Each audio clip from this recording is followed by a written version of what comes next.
ॐ श्रीकृष्णाय परमात्मने नमः। श्रीमद्भगवद्गीता अथ प्रथमोऽध्यायः। अर्जुन विषादयोगः। धृतराष्ट्र उवाच धर्मक्षेत्रे कुरुक्षेत्रे समवेतायुयुत्सवः मामकाः पाण्डवाश्चैव किमकुर्वत सञ्जय। सञ्जय उवाच दृष्ट्वा तु पाण्डवानीकं व्यूढं दुर्योधनस्तदा आचार्यमुपसङ्गम्य राजा वचनमब्रवीत् पश्यैतां पाण्डुपुत्राणाम् आचार्यमहतीं च मूं व्यूढां द्रुपदपुत्रेण तव शिष्येण धीमता। अत्र शूरा महेश्वासाः भीमार्जुनसमायुधि युयुधानो विराटश्च द्रुपदश्च महारथः धृष्टकेतुश्चेकितानः काशीराजश्च वीर्यवान् पुरुजित् कुन्तिभोजश्च शैब्यश्च नरपुङ्गवः युधामन्युश्च विक्रान्तः उत्तमौजाश्च वीर्यवान् सौभद्रो द्रौपदेयाश्च सर्व एव महारथाः अस्माकं तु विशिष्टाये तान् निबोधद्विजोत्तम। नायका मम सैन्यस्य सैन्यार्थं तान् ब्रवीमि ते। भवान् भीष्मश्च कर्णश्च कृपश्च समितिञ्जयः अश्वत्थामा विकर्णश्च सौमदत्तिस्तथैव च अन्ये च बहवः शूराः मदर्थे त्यक्तजीविताः नानाशस्त्रप्रहरणाः सर्वे युद्धविशारदाः। अपर्याप्तं तदस्माकं बलं भीष्माभिरक्षितं पर्याप्तं त्विदमेतेषां बलं भीमाभिरक्षितम्। अयनेषु च सर्वेषु यथाभागमवस्थिताः भीष्ममेवाभिरक्षन्तु भवन्तः सर्व एव हि। तस्य सञ्जनयन् हर्षं कुरु वृद्धः पितामहः सिंहनादं विनद्योच्चैः शङ्खं दद्मौ प्रतापवान्। ततः शङ्खाश्च भैर्यश्च पणवानकगोमुखाः सहसैवाभ्यहन्यन्त सशब्दस्तु मुलोऽभवत्।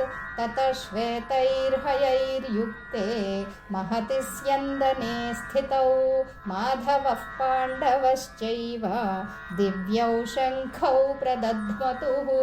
पाञ्चजन्यं हृषीकेशः देवदत्तं धनञ्जयः पौण्ड्रं दध्मौ महाशङ्खं भीमकर्मा वृकोदरः।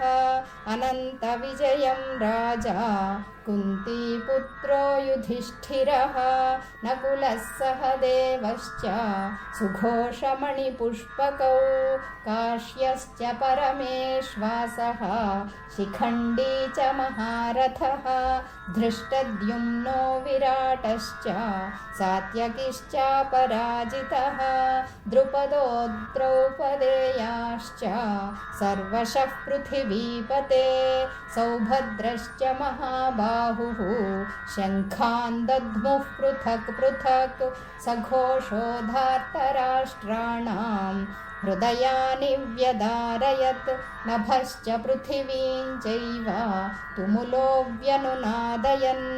अथ व्यवस्थितान् दृष्ट्वा धार्तराष्ट्रान् कपिध्वजः प्रवृत्ते शस्त्रसम्पाते धनुरुद्यम्य पाण्डवः हृषीकेशं तदा वाक्यम् इदमाह महीपते।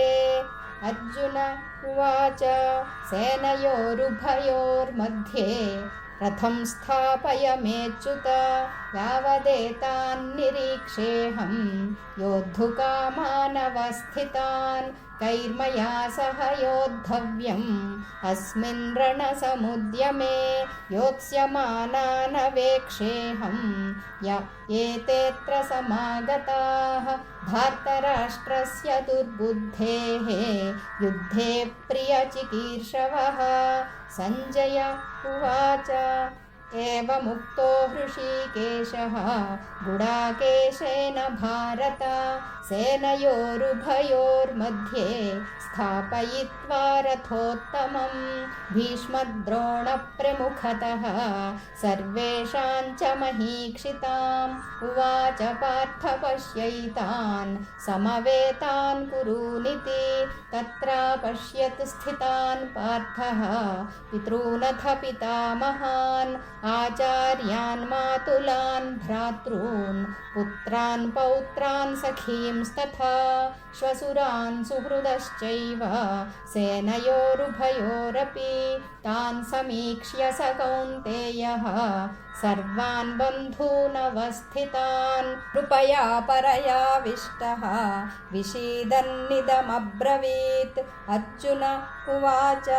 दृष्ट्वेमं स्वजनं कृष्ण युयुत्सुं समुपस्थितं सीदन्ति मम गात्राणि मुखं च परिशुष्यति वेपथुश्च शरीरे मे रोमहर्षश्च जायते गाण्डीवं स्रंसते हस्तात् त्वक्चैव परिदह्यते न च शक्नोम्यवस्थातुं भ्रमतीव च मे मनः निमित्तानि च पश्यामि विपरीतानि केशव न च श्रेयोनुपश्यामि हत्वा स्वजनमाहवे न काङ्क्षे विजयं कृष्ण न च राज्यं सुखानि च किन्नो राज्येन गोविन्द किं भोगैर्जीवितेन वा येषामर्थे काङ्क्षितन्नः राज्यं भोगाः सुखानि च त इमेव स्थिता युद्धे प्राणां त्यक्त्वा धनानि च आचार्याः पितरः पुत्राः तथैव च पितामहाः मातुलाः श्वशुराः पौत्राः श्यालाः सम्बन्धिनस्तथा एतान्न हन्तुमिच्छामि घ्नतोऽपि मधुसूदन अपि त्रैलोक्यराज्यस्य हेतोः किन्नु मही कृते निहत्य धार्तराष्ट्रान्नः का प्रीतिः स्याज्जनार्दन पापमेवाश्रयेदस्मान् हत्वैतानाततायिनः तस्मान्नार्हा वयं हन्तुं धार्तराष्ट्रान् स्वबान्धवान् स्वजनं हि कथं हत्वा सुखिनः स्याम माधव यद्यप्येतेन पश्यन्ति लोभोपहत चेतसः